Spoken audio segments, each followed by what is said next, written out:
Dubai की काली सच्चाई। UAE 7 अमीरातों से मिलकर बना है और इसका एक प्रमुख अमीरात दुबई है। दुनिया के सबसे अमीर शहरों में शुमार दुबई हमेशा से ही अपनी आलीशान इमारतों, नाइट लाइफ और अपनी अमीरी से लोगों को अपनी ओर आकर्षित करता रहा है।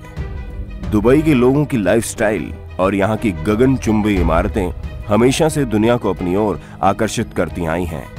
लेकिन सपनों के इस शहर दुबई की चकाचौंध के पीछे कई ऐसे काले राज छिपे हैं जिन्हें शायद आप नहीं जानते। आज हम आपको इस चकाचौंध से दूर दुबई की उस सच्चाई से रूबरू करवाएंगे जिसे जानकर शायद आप यहां जाने का ख्याल छोड़ देंगे। लेकिन शुरू करने से पहले जो नए दर्शक हैं वो हमारे चैनल को सब्सक्राइब जरूर करें और बगल में दी गई घंटी को जरूर दबाएं ताकि आगे आप देख सकें हमारे वीडियो सबसे पहले।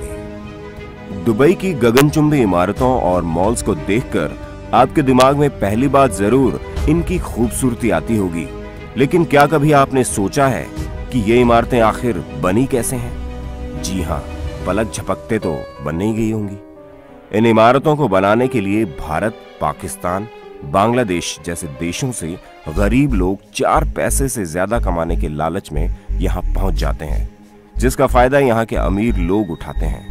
इन इमारतों को जल्दी खड़ा करने के लिए इन मजदूरों को दिन में 14 घंटे जला देने वाले तापमान में काम करना पड़ता है, जिसके चलते बहुत सी दुर्घटनाएं भी होती हैं, लेकिन पैसों के दम पर इन्हें दबा दिया जाता है।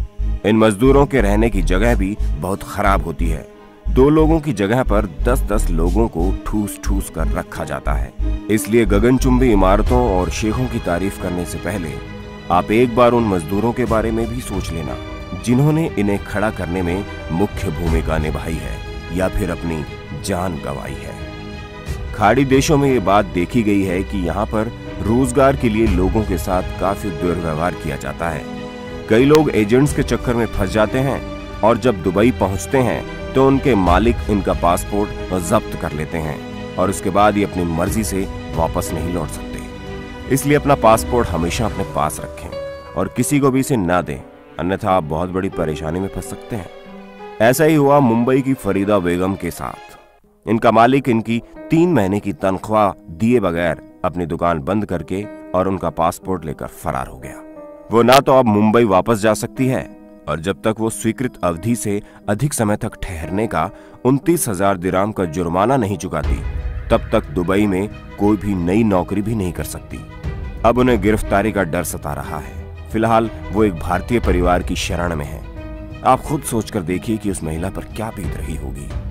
दुबई पूरी तरह से मुस्लिम शहर है और वहां उन्हीं का सख्त कानून चलता है और हमें उनका सम्मान भी करना चाहिए।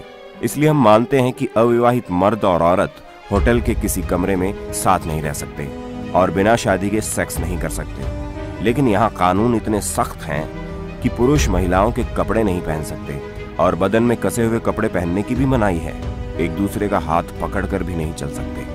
रमजान के दौरान सार्वजनिक जगहों पर भी किसी रोजेदार के सामने खाने पीने पर भी रोक है।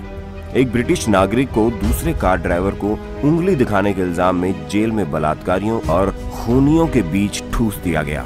और तो और एक विदेशी टूरिस्ट जोड़े को 1 महीने जेल में रहना पड़ा क्योंकि उसने अपने पार्टनर को गाल पर किस कर दिया था। इसलिए अगर आप अपनी गर्लफ्रेंड के साथ दुबई जाने की सोच रहे हैं तो जरा होशियार हो जाइए। जैसा कि आप जानते ही हैं कि दुबई सेक्स, शराब और ड्रग्स को लेकर कितना सख्त है, लेकिन जैसे ही यहाँ रात होती है माहौल बिल्कुल ही अलग हो जाता है। दुनिया का सबसे पुराना प्रोफेशन यानी कि देह व्यापार यहाँ खूब फल फूल रहा है। लगभग 30,000 लड़कियां यहाँ इसी काम के लिए मौजूद हैं, जो 1 घंटे के करीब $500 लेती हैं। इस काम से यहाँ के अमीर खूब पैसा बना रहे हैं और इसी की वजह से मानव तस्करी भी बढ़ती जा रही है। इस काम का यहाँ कोड नेम है लेडीज नाइट। पुलिस इन सब के बारे में जानते हुए भी चुप रहती है। इसलिए अगर आप महिला हो और अगर किसी बार के पास खड़ी हो तो सावधान हो जाइए, क्योंकि कोई भी बिजनेसमैन आपको गलत समझ सकता है और ऐसा एक एशियाई महिला के साथ हो चुका है। सोनापुर यानी सोने की नगरी, यही मतलब होता है ना दोस्तों। दुबई में भी एक जगह है सोनापुर, लेकिन अगर आप यहाँ गए तो समझ जाएंगे कि नाम के विपरीत यहाँ की हालत बहुत ज्यादा खराब है। दुबई में काम करने वाले मजदूरों का घर है ये सोनापुर। यहाँ लोगों को ठूस ठूस कर रखा जाता है। लगभग 1.5 लाख मजदूर दयनीय स्थिति में यहाँ रहते हैं और एक छोटे से कमरे में 8 से 10 मजदूरों को रखा जाता है। शिफ्ट के अनुसार एक ही बेड को कई लोगों के साथ शेयर करना पड़ता है। खाना समय पर मिल जाए तो गनीमत है। जिन आलीशान गगनचुंबी इमारतों और होटलों को देखकर दुबई दुनिया को आकर्षित करता है, ये वही लोग हैं जो इनका निर्माण करते हैं, लेकिन घुट घुट कर जीने पर मजबूर हैं, क्योंकि इन्हें कभी भी पैसे समय पर नहीं दिए जाते और पासपोर्ट जब्त होते हैं। दुबई में लोगों के पास इतना पैसा है कि उन्हें खुद नहीं पता कि कहां खर्च किया जाए। इसलिए सोने से बनी महंगी कारों से लेकर घरों और होटलों में पैसा खर्च किया जाता है। यहाँ के शेख अब कुत्ते बिल्ली को पालने में रुचि नहीं दिखा रहे, बल्कि अब जंगली खतरनाक जानवरों को पालतू बनाने का चलन ट्रेंडिंग में है। शेर, चीता, बाघ, तेंदुआ, इनको सिर्फ दिखावे के तौर पर पाला जा रहा है ताकि अपनी अमीरी का बखान किया जा सके। लेकिन इन जानवरों के बारे में बिल्कुल नहीं सोचा जाता।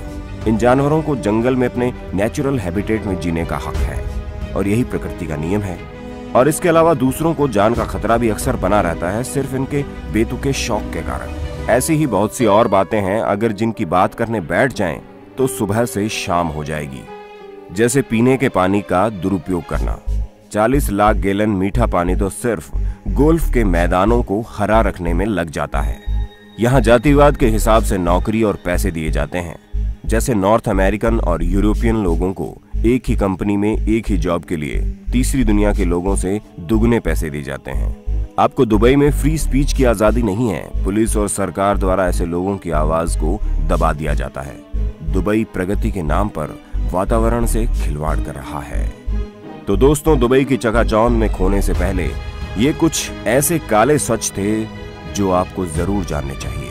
हमारा मकसद किसी की छवि खराब करना नहीं है, बस हम कुछ ऐसे सच से लोगों को अवगत करवाना चाहते हैं जिसके चलते किसी को आगे परेशानी ना उठानी पड़े। और एक बात और बता दूं दोस्तों, इस वीडियो में बताए गए सारे फैक्ट्स और जानकारी न्यूज और इंटरनेट से लिए गए हैं, जिनके लिंक डिस्क्रिप्शन में आप देख सकते हैं।